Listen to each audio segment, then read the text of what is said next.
This just revealed a lot about the St. Louis Blues, putting the NHL on notice after a dominant performance in the Stanley Cup playoffs. We see the future never look brighter for the St. Louis Blues heading into next season. We're going to break down all this, the implications heading into next year, and how the future is so bright for the St. Louis Blues later on this episode. Before we get into that, if you're a part of the 88.8% not subscribed yet and you're enjoying this daily St. Louis or NHL content, go down and hit that free subscribe button. We'll keep you up to date on everything to do around the league. But with that, Darius, let's just hop straight into the first topic today, where we did see, listen, this St. Louis Blues team was dominant in the second half of the season, going into the playoffs, forcing Game 7 against the St. Louis Blues, or Winnipeg Jets. We've seen everyone on this team fully step up. Comments that we're seeing about Jim Montgomery is showing that he is debatably the best coach in the NHL. 35-18-7 record with the Blues, going on a huge streak, 15-game home winning streak. I'm just going to kind of throw it to you. What is your just thoughts on the Blues season and how they kind of went over expectations and showed that the future is brighter than anyone could picture? Yeah, I think, for a lot of St. Louis Blues fans, I understand the frustration of losing in the first round. But if you look at the season as a whole, this is a team that I think many predicted when the season started to not make the playoffs whatsoever, right? And to finish, bottom in their division, maybe not the last place, but bottom in the division and, towards the bottom of the league. And I think that they obviously, in hiring Jim Montgomery, completely turned around their season. I mean, he would be my pick for the Jack Adams, just putting it out there. I mean, what he did with this team this year is unbelievable. A lot of these players and a lot of these teams around the league have this in them, but you need a really good leader and motivator to bring it out of you. And Jim Montgomery is exactly that. So adding him to the coaching staff and hiring him as a head coach was, step one for this team. And then obviously you look at acquiring Cam Fowler, a guy who needed more purpose in his career. Obviously he's getting a little bit older. He wants to win a Stanley Cup, and he was unbelievable. He's still leading the league in defensive points in the playoffs, and they're eliminated, right? So, he was absolutely electric, and putting him with Parayko, that added another dynamic or made Parayko more dynamic, I should say, made that first pairing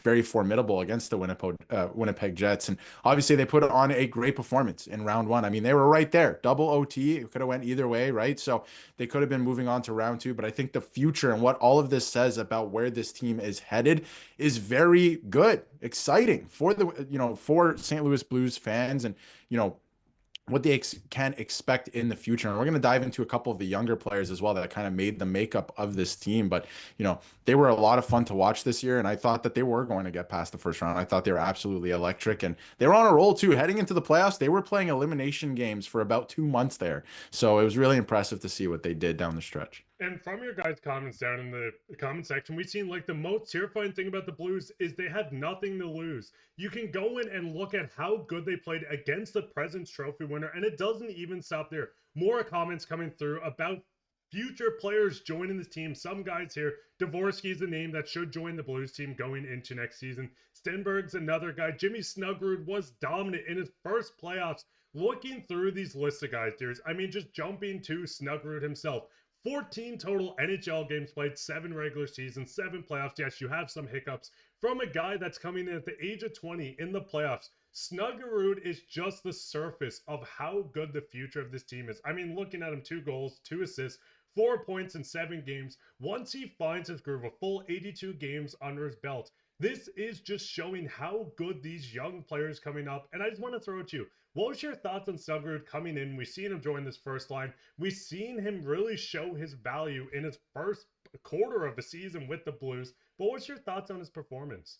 I mean, so impressive to come into the NHL playoffs at, first of all, his size and his age and do what he did is super impressive. I look at a guy like Matthew Knies of the Toronto Maple Leafs, who came in a couple of years ago and made that impact in the playoffs, and he continued to do that season after season, and now obviously one of the best power forwards in the league. I'm not saying they're the same type of player, they're similar or anything like that, but I could see a similarity in the impact that he had as a rookie and that he's only going to get better. I mean, he looked like a veteran out there. Some of the plays he was making, it's not just him putting up points, like you said, the 4 points in 7 games, which is is pretty impressive. It's hard to score in the playoffs. We know that, right? Being a point a game player in the playoffs is a great feat. And obviously he was almost there. So it was the way that he played, right? Like he really stuck to what the game plan was. He was bought in just like the rest of the team. He was winning puck battles. He was playing physical. And again, for a guy his size, not like he's, super small or anything like that, but he's also not the biggest guy.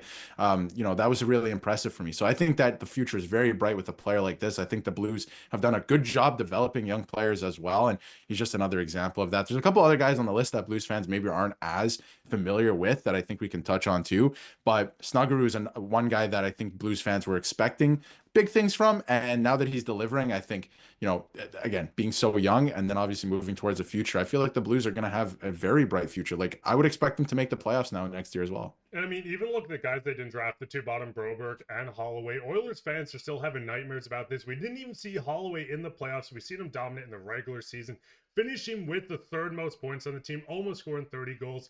This kid is going to be incredible because he's still so young, but going into even more guys. Dvorsky, who's just named to the World's team as well. We haven't seen him really play for the Blues. We've seen 2 games. He played outstanding in the AHL, 45 points in 61 games in his rookie AHL debut. This kid is going to be outstanding. A reason why he was a top 10 pick. I mean, looking at him, even Stenberg, a guy that was once again also a 25th overall pick in 2023. Darius, just looking at 2 of these guys before we really get into the meat of the team going into next year, what is your thoughts on just even 2 of these guys possibly jumping into the Blues lineup as early as next season? Dvorsky is a guy that jumps off the page to me because I had the opportunity to watch him live in the OHL when he played there, and he completely ripped that league apart the year that he was playing for the Sudbury Wolves.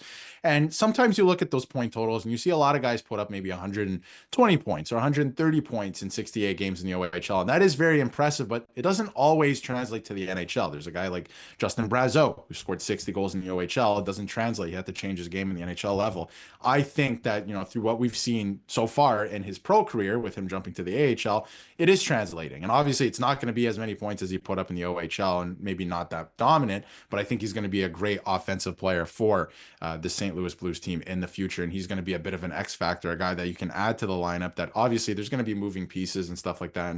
And salary has to come in and out, of course, but just like every other NHL season. But I think this is a guy moving forward as, injecting some more youth into the lineup that you can win with. And he's going to be a great player, especially in the regular season. He's going to put up points. He's going to be an electric player for this team. So I would watch out for him. When I saw him in the OHL, I mean, he ripped the league apart that year. And I mean, even just going into the makeup of the forward group, the big thing with this Blues team, we've seen them take the next step. They're still very young. There's no real guys within this lineup that are on the brink of retirement, especially at the forward group. But looking at it, other than Fasca, everyone is locked up going into next season with this Blues team. Fasca was awesome on that fourth line. I'd love to see him back on this team. But the big thing with this as well, when you move to the defensive pairings, once again, there's still everyone locked up other than Ryan Suter with this team going into next year. Listen, we know there's a lot of comments coming out at the post media scrum with this team ending off the season, which we will cover if you guys want to go see that. Leave a comment down below on what you want us to cover, prospects, the end of season media availability, everything like that. But looking at this team, Darius, there's going to be a cap raise. The cap's going to continue going up. We see a lot of these guys still locked up with this team, even the goaltending right now. We do have guys, but what is your thoughts on just how this Blues team continues to dominate and how they can translate this into next season? Yeah, like you said, the cap's going up almost $10 million a year every single summer after this summer. So that's a significant raise every single year that you can add to your cap. So I think a lot of it will be allotted to, because everyone's signed right now, or, mostly for the long term, right? I think that a lot of it could go to some of the rookies that are going to start coming up and eating, years off their ELC. So it could be that, they could look to add a big fish as well, because they're going to have so much salary cap space as well, because everyone's locked up and these contracts are going to age beautifully with the cap going up $10 million a year. If you have guys locked up for the next 3 or 4 years, it's going to age beautifully. You're going to have so much salary cap space. So you can go out and make a significant and trade if you want to really bolster your lineup next year, the year after that, if you want to do that and really make a run at it. Because again, Binnington's not getting younger. Some of the defense core is not getting younger as well. So maybe you do want to make a bit of a run at it because you have a good dynamic there in terms of defense and offense and some of the ages on the team. So again, the forward group is very young. I think that, again, some of that salary is going to be, for Snuggeroo in a couple of years' time as well, and some of the other rookies coming up. But you have the opportunity maybe next year, the year after that, to go out and get a big fish at the deadline if you want and really make a big splash in the playoffs. And I mean, Blues fans, what is your thoughts on the lineup going into next year? What would you like to see them upgrade? Is another defenseman, a forward, a center? Let us know down in the comments. I know the big thing as well is we do have Hofer that needs to be signed going in as an RFA. They will get this done. They're going to get tidy work done with their goaltending tandem that showed that they can be dominant going into the latter half of the season. But what's your guys' thoughts on all this? Go down and leave a comment down below. Let us know what you want us to see covering your St. Louis Blues or even the rest of the NHL. If you want us to touch on a couple prospects not even in the league yet, go down and leave a comment down below. While you're down there, leave a like, subscribe, share this with your friends. We'll be back with another episode, so keep your eye out for that. But I'm your host, Mark, my co-host, Darius, and take care.